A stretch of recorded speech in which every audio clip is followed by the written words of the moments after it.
Basically, yes.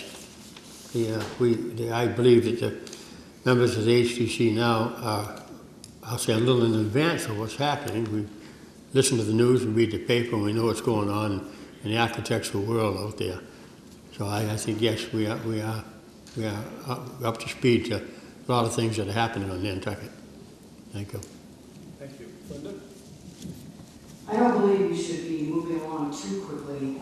Just because it's green, you've got to go with it. You have to make sure that what keeps Nantucket special is preserved.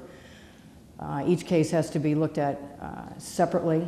We have developed a new set of guidelines addressing green technologies such as wind turbines and solar panels. But I don't believe you should be moving along too quickly, so I think we're moving along okay. But the HDC has been faced with trying to blend the old with the new, and it's been very difficult trying to integrate turbines and solar panels into historic structures. So most of that has been relegated to out of town at the moment. I don't believe we got to the second half of this question. Thank you. Kevin? I think going on a case-by-case basis seems to have worked fairly well. I'm not seeing enough attention paid to the things that can be done to a house that's in the old historic district.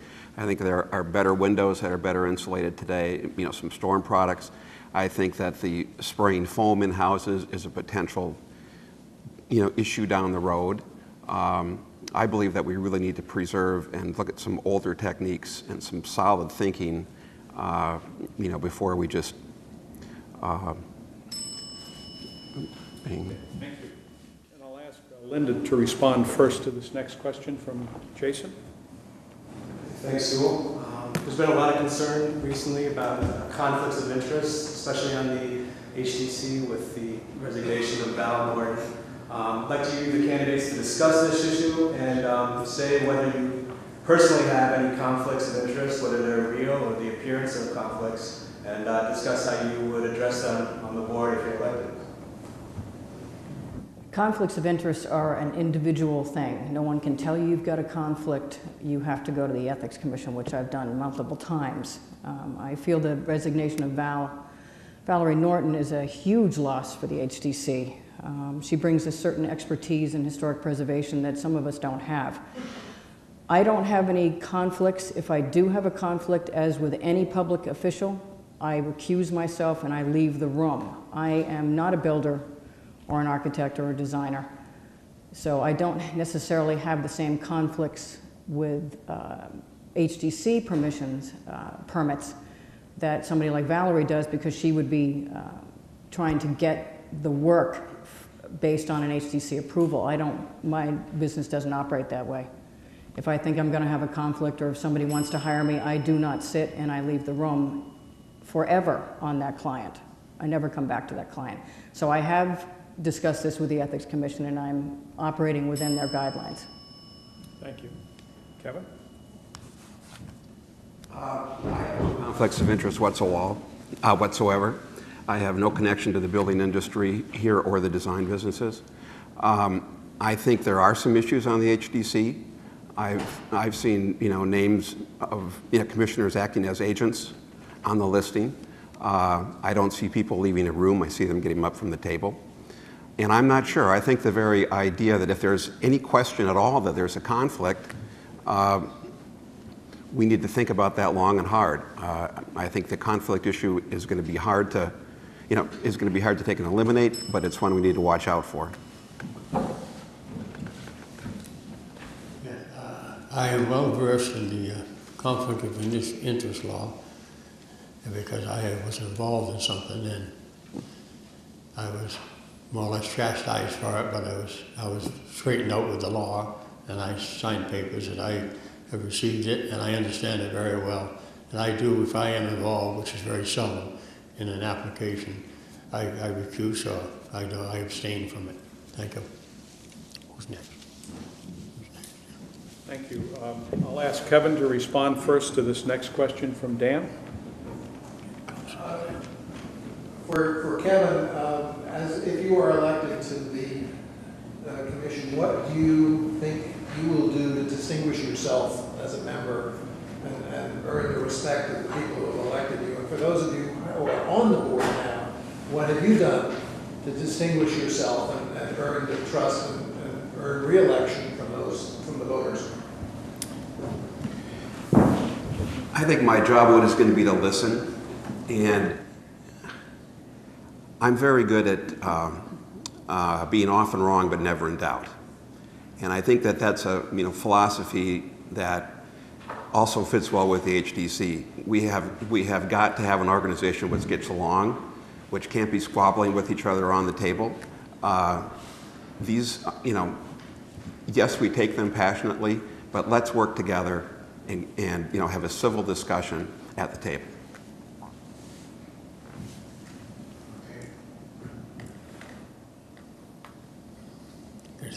Gotta think for a minute. I missed the question. Whatever you do. Yeah, I got it now. I do not look for any notoriety in what I'm doing. I've been doing it for 40 years now, and I just will continue at the same speed. I feel good, and I'll keep up the same speed I've been moving along at if I'm re-elected. Thank you.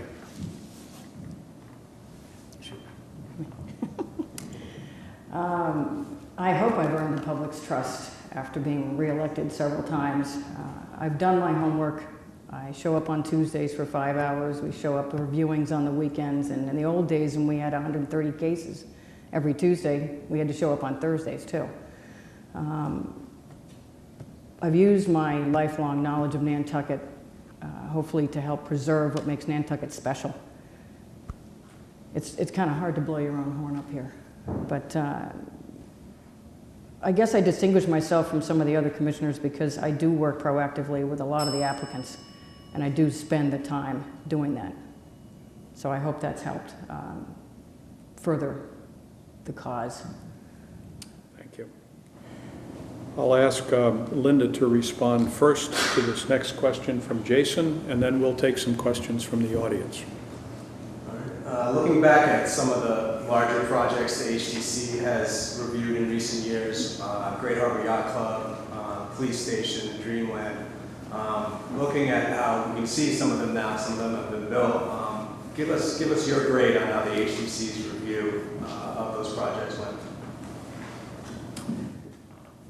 I think the HDC's review of the projects, not talking about the outcome, but the projects was good. It was an open discussion. We listened to members of the public who expressed concerns. We worked with the applicants for weeks, sometimes months on these projects. We were very diligent with the Dreamland. Regardless of how the public feels the police station looks now, we spent a lot of time on that particular project. It's always hard to tell what something's going to look like when it's flat on a piece of paper as opposed to when it's actually constructed and you see it in 3D, and maybe we would have done something differently after it's been constructed. But I think we take the proper amount of time, and some of these big projects have been hung out to dry for 6 months. So I do think that we do a good job. We try our best. There's not anyone sitting at that table of the 8 members that isn't doing their job, regardless of how it looks when it comes out 3D.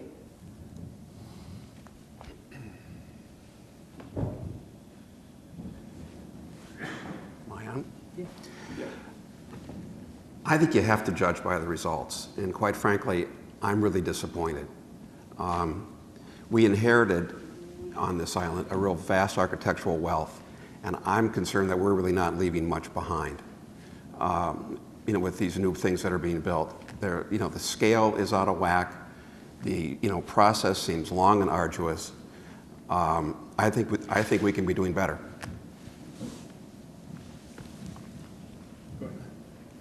Myself, in the short time I've been on there, I've looked at over 50,000 applications, and I just like to say that I treat them all the same.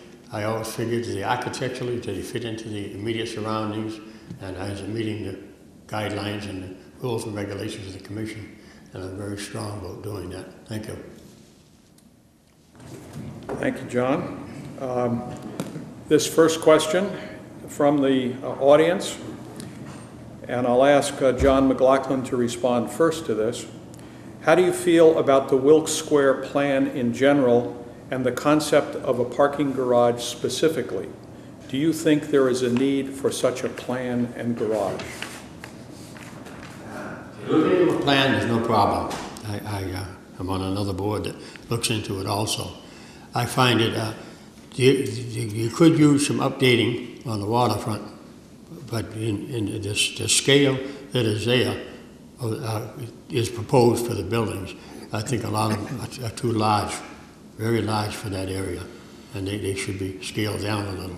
As far as what's the appearance of them, I hope to maintain the architectural features that are in the rest of the downtown area that'll match it and not put something modern up there. Thank you. The problem with that kind of question is should be more appropriately directed to the planning board or the planning commission. For the HDC purposes, Wilkes Square is still a concept. We've had a preliminary discussion with the architects, and it was very productive because they took a lot of the HDC concerns back and incorporated them into their next phase of the design. It's not up to the HDC to tell you whether or not you should have a garage or a bakery or another Stop and Shop downtown. It's up to the HDC to make sure if the planning people and the public go for a parking garage and a substantial development, that it's the best darn looking parking garage and development humanly possible, approved by the HDC. So I'm not going to take a stand as far as HDC is concerned on a parking garage versus no parking garage, because that's not something in the HDC purview. Thank you.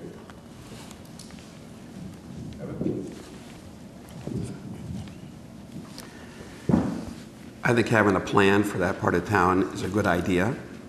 I think we need to do, as part of that plan, whatever we can to protect, or to protect the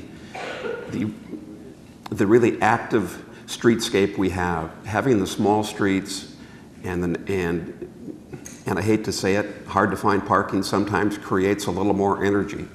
That ramp, I don't think will solve the parking problem. It may indeed create more headaches for us down the road. That said, I'd also like to see it become a little more working, harborfront like it's always been, not quite so gentrified. Thank you. And hang on to the mic. I'll ask you to respond first to this next one. Is the role of the HDC to encourage owners, developers of old homes to retain aspects of the house as it was built, or to retain the sense of evolution of the structure as a record of the house as a whole? Yes, and absolutely.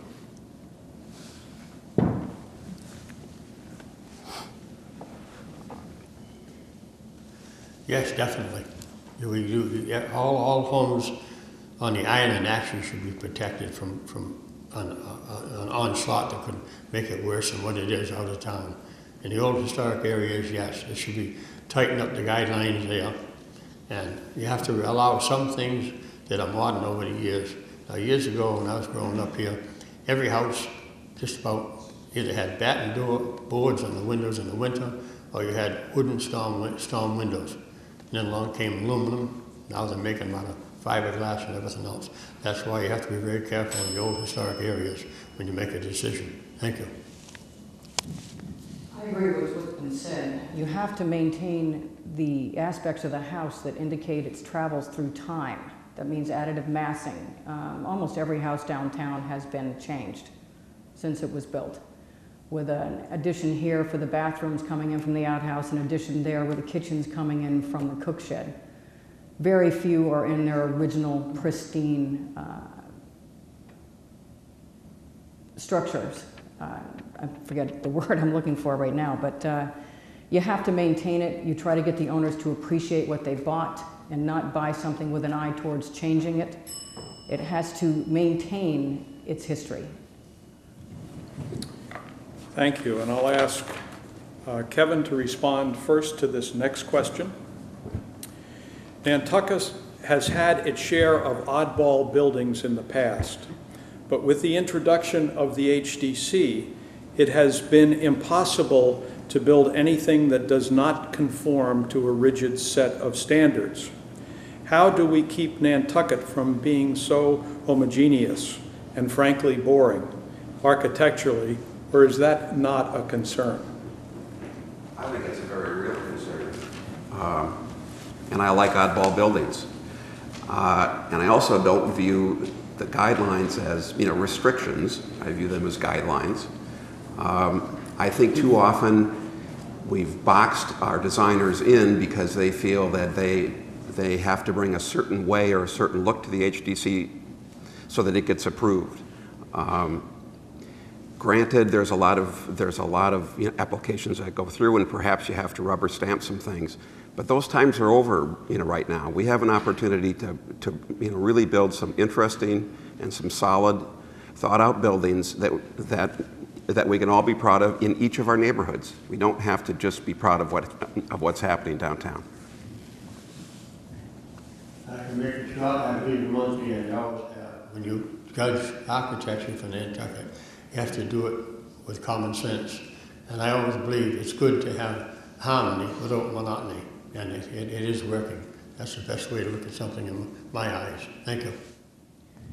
I do believe in some sense we have legislated out what made Nantucket unique with shingle patterns and decorative fences and things that people in the past did to their homes to make it look different from the guy next door. There were a lot of different paint colors that were allowed back then. There was a pink house on Main Street, though it's morphed into something else now. I think we need to sort of take a step back and take a look at some of the more unique structures on Nantucket and not legislate all the uniqueness out. It is pretty gray in the middle of February, but then again, that is what makes Nantucket unique and makes Nantucket special.